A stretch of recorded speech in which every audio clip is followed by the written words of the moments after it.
All right, y'all, welcome to the Scott Horton Show. I'm the director of the Libertarian Institute, editorial director of antiwar.com, author of the book Fool's Errand, Time to End the War in Afghanistan, and the brand new Enough Already, Time to End the War on Terrorism.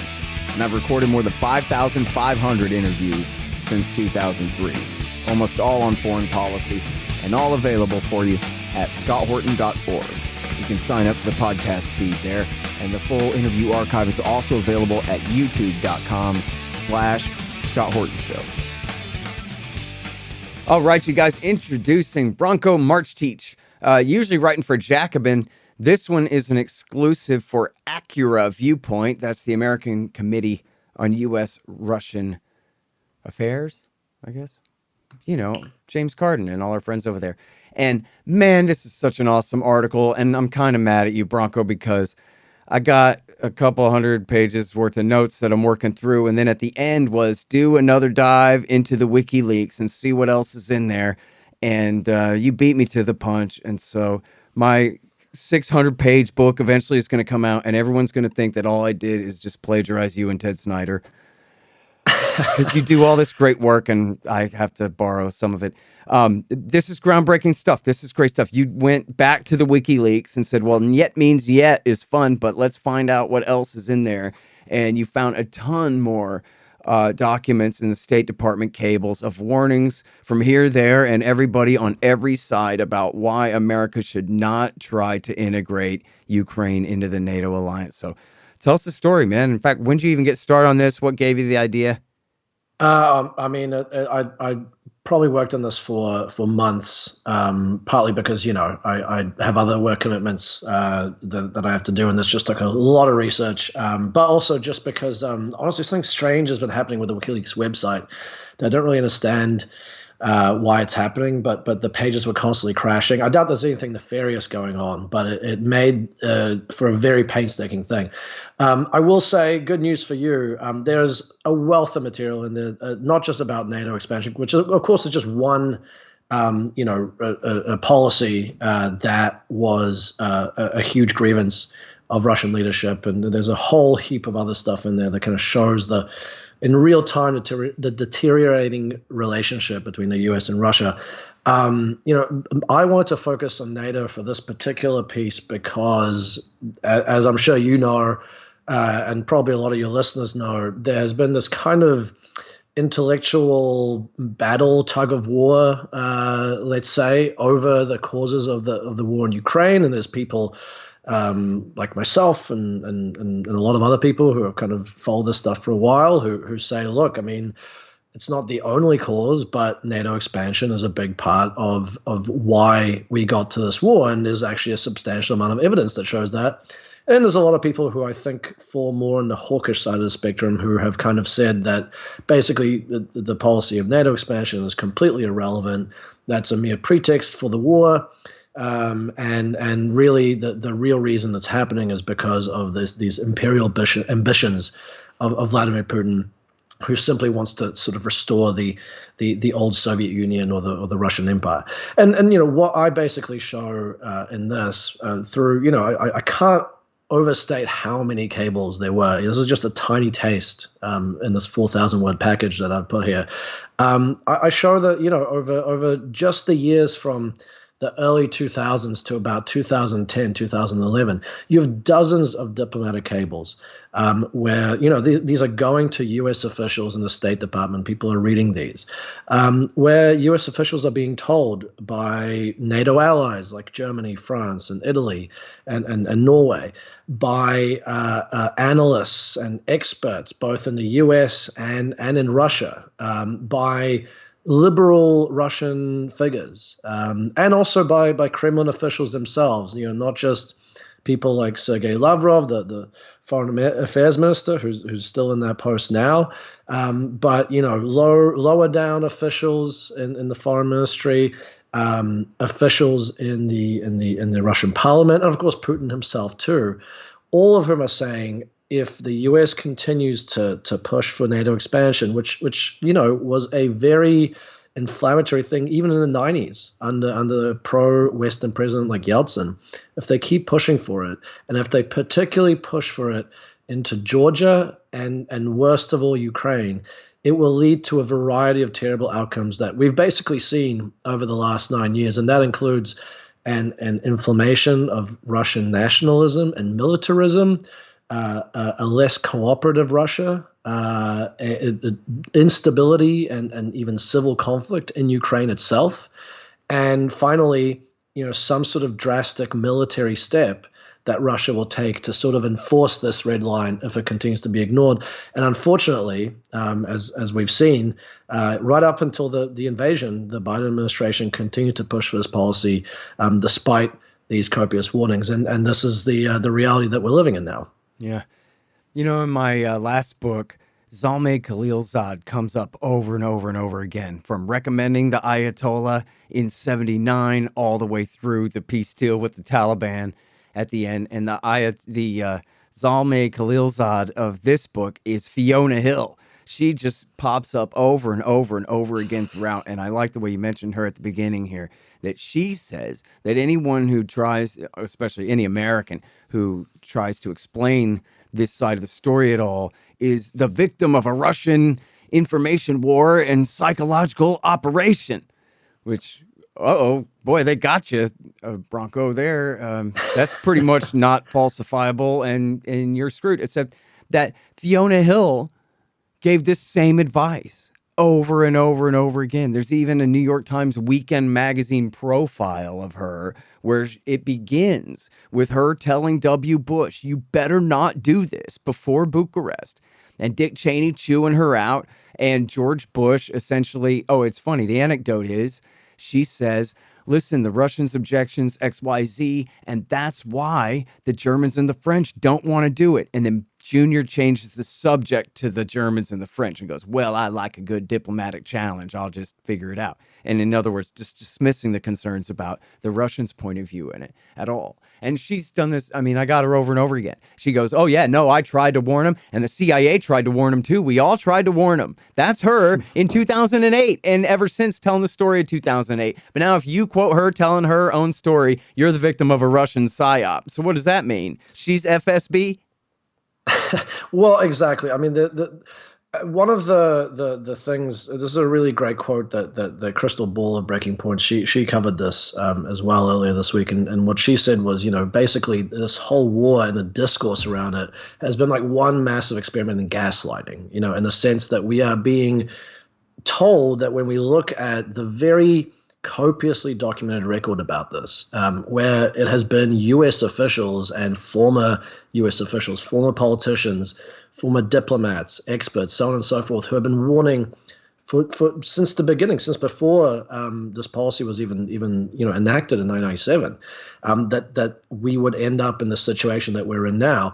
We're being told that we're crazy, or as you say, Kremlin agents for pointing out what has been said in the mainstream press and mainstream discourse for decades. And I think one of the important takeaways of this piece that I've written that I think people should consider is that I just don't think it's credible, if it ever was. But with this list of just copious warnings, it is not credible remotely to say anymore that this is just mere 11th hour Kremlin propaganda. They just made this up suddenly just as the invasion started. And the only reason that people think this is because it's what the Russians want them to think. The reality is that it's U.S. officials and it's NATO allies and it's people opposed to Putin, liberal Russian officials who have been saying this stuff for years. And, even Gorbachev, he doesn't pop up in this piece, but I wrote a piece for Current Affairs after Gorbachev died, and he made the exact same warnings for when NATO expansion was beginning, and then throughout. He was saying that this is a bad policy. You're going to humiliate Russia, and that's going to lead to, a worse domestic situation in Russia, a worse domestic climate, and it's ultimately going to lead to conflict between the two. So that. For me, I mean, maybe we can talk about this a little more, but for me, another takeaway here is what does this mean? What relevance does it have for U.S. policy right now towards Taiwan and China, where I think we're doing the same thing that U.S. officials have been doing with Russia and Ukraine, with possibly the same disastrous consequences. Yep, totally looks like it. And yeah, it's funny, it's still the minority report somehow in America that no, our government are the bad guys, even though you and I know it, from the sheriff's department to the national police, the IRS and the ATF and the FBI and the CIA and the Federal Reserve System that bails out all the bankers and prints all the money and every bit of our government is the worst part of our society in every way. Somehow they deserve the benefit of the doubt when it comes to their policy in Eastern Europe, even after 20 years of completely destroying the Middle East and killing 2 million people and having absolutely nothing to show for it whatsoever. But somehow still they're on the side of the angels, or they just wouldn't be doing it. And I'm not sure if that really is what the American people believe anymore, but it's certainly still the dominant narrative on TV, and that's what seems to reign. As you're talking about the atmosphere here, these are Putin talking points and all that. Still, it is. Bill Kristol's view is dominant in American political culture somehow, and yet, as you lay out here, it's all their own words indicting them. If only there was anything like a open discussion, Yeah, and I mean that has to take place. We have to be able to talk about these things and debate these things, and not have debate shut down with this kind of hacky and frankly disgraceful accusatory language. Where everything that's inconvenient gets accused of being propaganda or having some sort of treasonous motive. That is a tactic to shut down debate. And, this happened after September 11. And what happened was that for years, and even now still, the United States pursued the exact policies that helped contribute to that crime that was done against the American people, and that fed more anti-American resentment, more anti-American terrorism. We were basically throwing fuel into the fire. And it was because for a long time we were not able to have this rational debate and discussion about what was it that had driven those people to fly those planes into those buildings and to do everything else that terrorists had done over the years. And to some extent, I mean, what happened was horrific. The result of that, Iraq War, Afghanistan, drone bombings, but it at least did not come with the threat of nuclear annihilation and the unraveling of civilization, because, of course, terrorists are vastly overpowered by the United States military. In this case, we don't have the, let's say, luxury of the time to sort of wait until domestic political climates in the West change enough that we can, feel safe to talk about this stuff. I think we really have to treat this urgently and talk about it now. Yep. Because as we speak, that I know that Biden has said that he wants to keep the U.S. out of World War III, and I have no doubt that's his intention. But as we all know through history, the intentions of leaders don't necessarily matter once you end up in a spiral of escalation. That's kind of what the U.S. and Russia are in now. There was just a report recently that the Biden administration is actually possibly considering letting Ukraine strike Crimea, which a lot of experts have talked about could be a trigger for some sort of nuclear escalation. Mm-hmm. So to me, I think it's really important that people who have the courage of their convictions, who have a moral conscience, who are worried about what these escalating U.S.-Russian tensions could mean for the entire world, let alone people in the United States, that they take this stuff seriously and talk to people about what could have been done differently over these decades in U.S. policy to take us on a different path than the one that we ended up on. And if we don't talk about it, well, I really don't want to think about what might happen. Well, folks, sad to say, they lied us into war. All of them. World War I, World War II, Korea, Vietnam, Iraq War I, Serbia, Afghanistan, Iraq War II, Libya, Syria, Yemen. All of them. But now you can get the ebook, All the War Lies, by me for free. Just sign up for the email list at the bottom of the page at scotthorton.org or go to scotthorton.org/subscribe. Get All the War Lies by me for free. And then you'll never have to believe them again. Hey, y'all, Scott here. Let me tell you about Roberts and Roberts Brokerage, Inc. Who knew? Artificial bank credit expansion leads to price inflation and terribly distorted markets. If you've got any savings left at all, you need to protect them. You need to put some, at least, into precious metals. Well, Roberts and Roberts can set you up with the best deals on silver, gold, platinum, and palladium. And they've been doing this since 1977.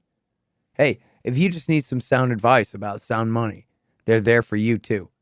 Call Tim Fry and the guys at 800-874-9760. That's 800-874-9760. Or check them out at rrbi.co. That's rrbi.co. You'll be glad you did. Well, and they say, well, geez, whatever attacks have gone on, they haven't escalated. They haven't nuked us so far. This is the new thinking approach. They say in the newspapers that, geez, maybe we could push our luck. But when they blew up the Kerch Bridge, that was when the Russians started all their cruise missile attacks on civilian infrastructure in the country. Got their revenge by knocking out the power in the winter. Oh, but that's just Ukrainians. They're the ones right in the firing line. They're the ones who are going to have to suffer the consequences, not us in the West. So it doesn't matter, right? That seems to be exactly the point of view they're expressing. Yeah. And look, on China, especially for people who lean right, like, I get it, it's a big red flag and all that stuff. But even if you believe their threat to Taiwan, I guess they could lay siege to Taiwan and retake it somehow, at least coercively kind of force them to surrender or some kind of horrible thing. But so what? Taiwan's been part of China since the 1600s. That's not the same thing as saying, oh, they're coming to Japan next and South Korea and then California, and what are we ever going to do? They're no threat to us at all. And I'm glad that you brought it up as kind of a parallel to the Ukraine situation, because that's exactly what it is. It's America arming them up and saying, now let's you and him fight. And we may or may not, engage and participate in the war to whatever degree. Although the problem is, the Chinese, they have to bite off a lot more to chew there when it comes to Taiwan, because it's an island, which I guess it makes it easier because they could just kind of lay siege to the thing. But it would make it a hell of a lot harder to invade compared to rolling right into Ukraine.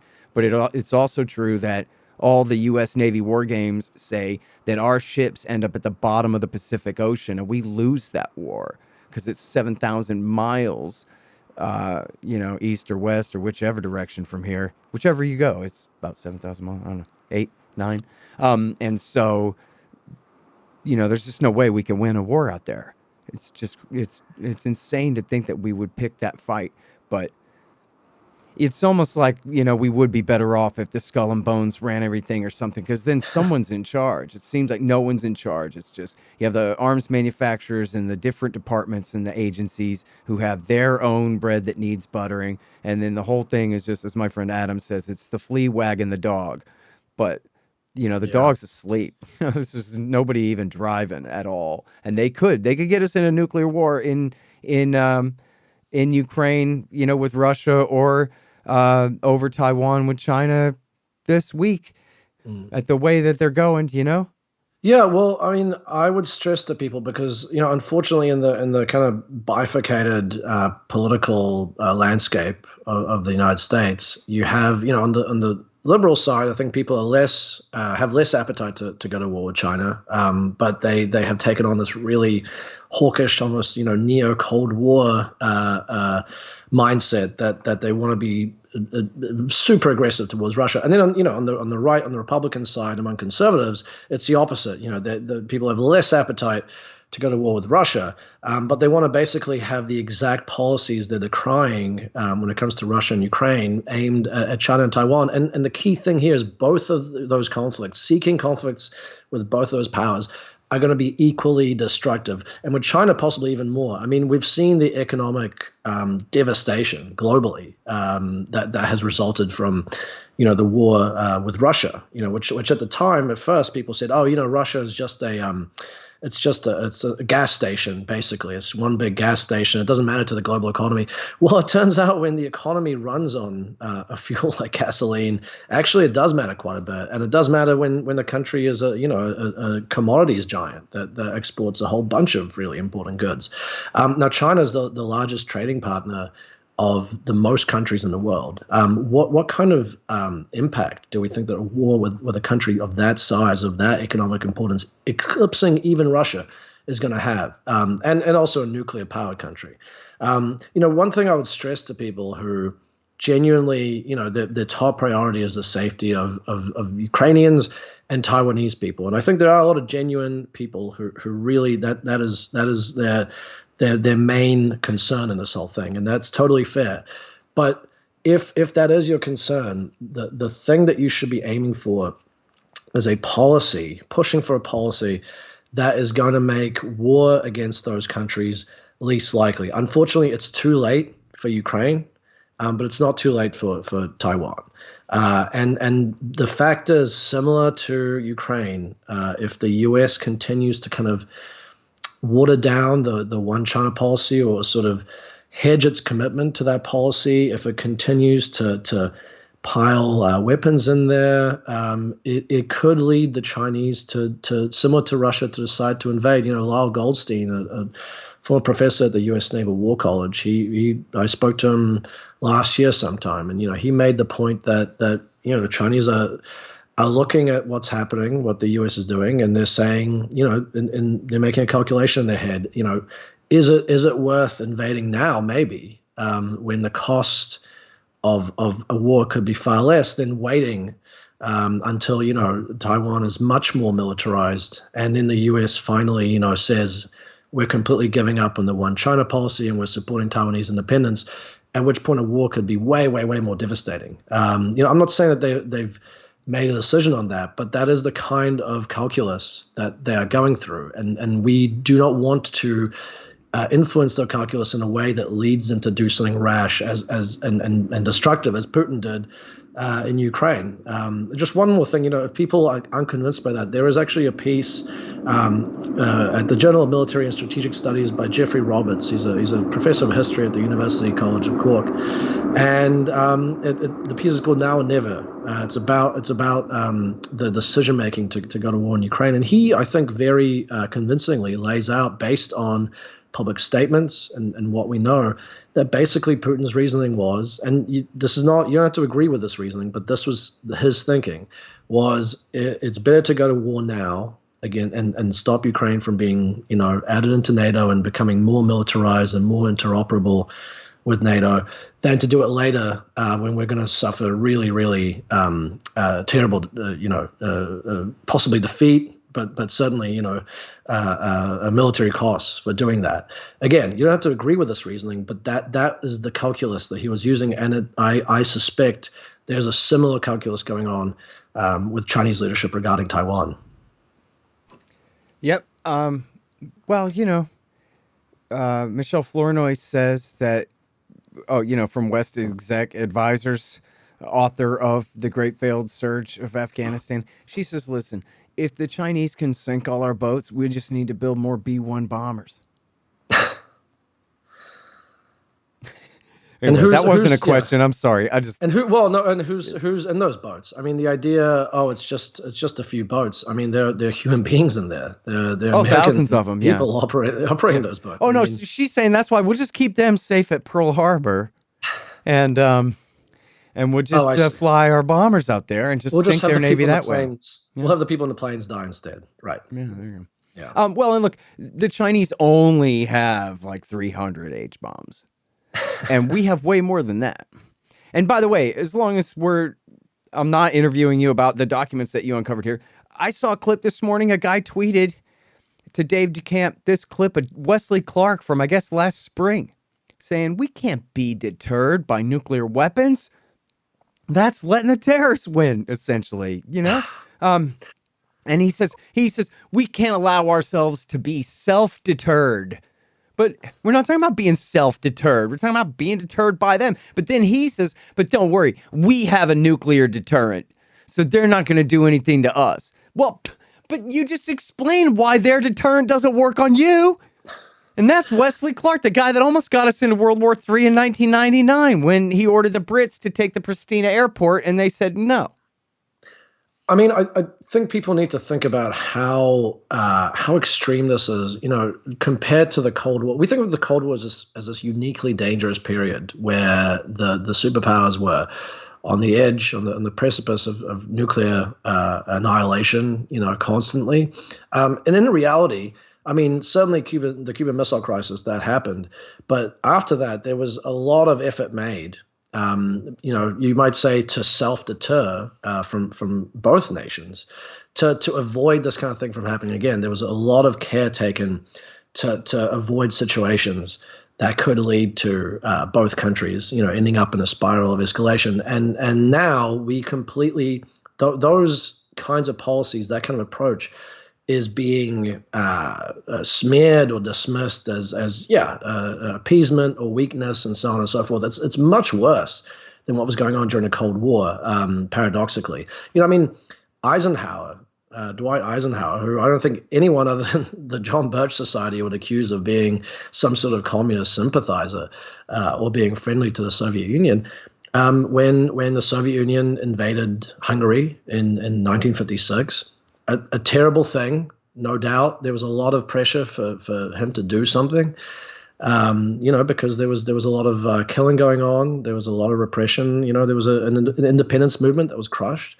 But he, I think, made the terrible but wise decision ultimately to keep the United States out, because he understood that if the U.S. got involved, even to the point of supplying arms, there was a chance that things could just ratchet up and get out of control, and you could end up in World War III, if not something much more destructive than that.